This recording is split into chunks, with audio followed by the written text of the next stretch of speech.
रात्रि का समय जानकर कुछ अधिक संशय करते हैं कि ठाकुर जी ने रात्रि में ही क्यों रास करी, सुबह क्यों नहीं करी।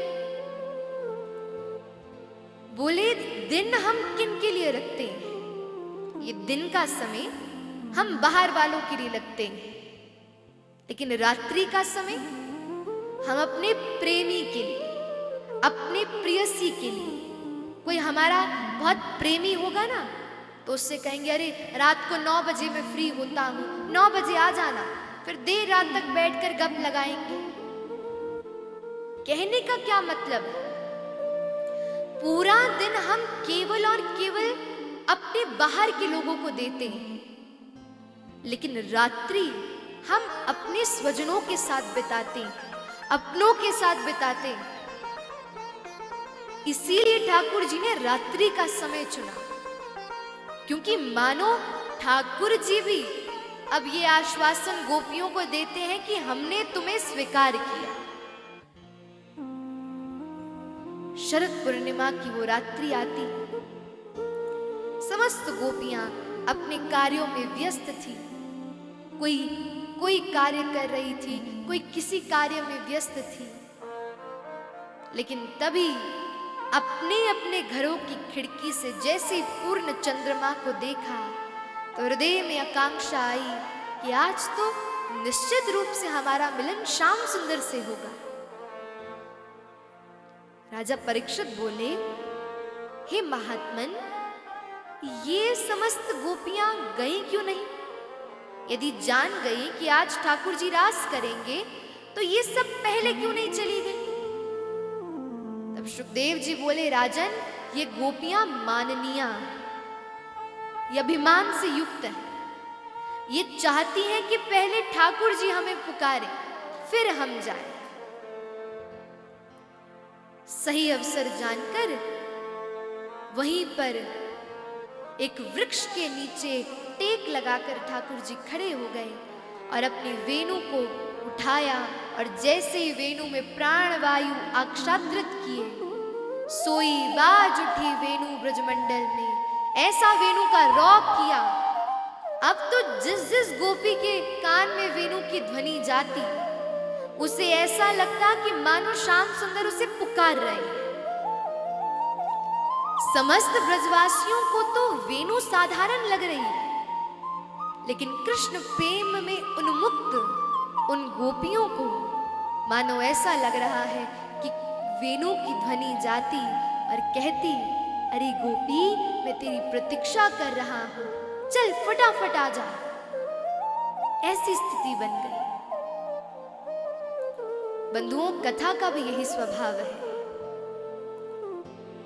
जब व्यक्ति कृष्ण प्रेम में उन्मुक्त होता है तो उसे कथा साधारण एक वक्ता की वाणी नहीं लगती। उसे वो ब्रज लीला सुनना, वो समस्त वृत्तांतों को सुनना ऐसा लगता है कि मानो हम भी उस लीला का भाग हैं। अरे हम भी, हमारे सम्मुख ही वो लीला हो रही है, हमारे सम्मुख ही ठाकुर जी ऐसी क्रीड़ा कर रहे हैं। ये उसका लक्षण है जो कृष्ण प्रेम में उन्मत्त होगा।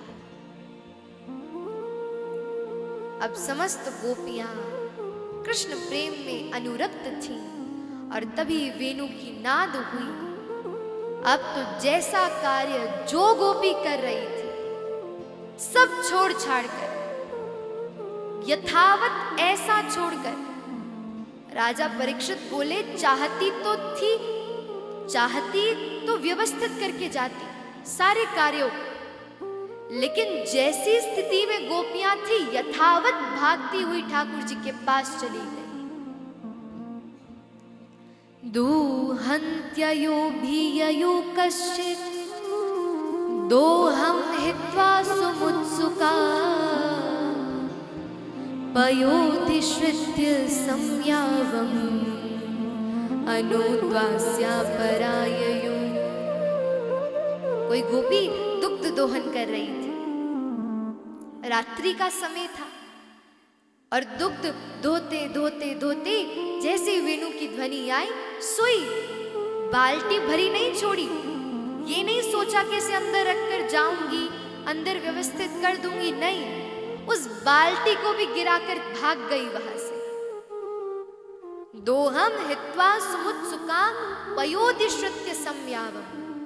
कोई गोपी अपने बालक को दुग्ध पान करवा रही थी। अब बालक से अधिक प्रेम कोई किससे कर सकता है? सबसे प्रिय तो मां के लिए बालक है। लेकिन जैसी वेणु की ध्वनि कान में गई, सोई अपने बालक को दूर रखा और वहां से भागकर चली गई। एक गोपी तो नेत्रों में काजल लगा रही थी, अंजन लोचन, एक नेत्र में लगाया। कान में वेणु की ध्वनि आई, सोई एक नेत्र में लगाकर भाग गई। दूसरी गोपी बोली, अरे ये कैसा स्वरूप बनाकर आई? अरे जा जाकर दूसरे नेत्र में लगाकर आ। जैसी गई, जाकर देखा, लगाने का प्रयास करने लगी। अब काजल लगाने के लिए भी तो एकाग्रता चाहिए। बार बार वेणु की ध्वनि कान में आ रही है, बार बार ठाकुर जी की ध्वनि, मानो ठाकुर जी पुकार रहे हो। बार बार अब लगे ही ना उससे काजल। क्या किया? काजल की डिब्बी हाथ में रखी, पूरी डाल दी और ऐसा हाथ को मला, सोई पूरे मुख पर काजल पोत लिया। और जैसे ही पोता, बाहर गई।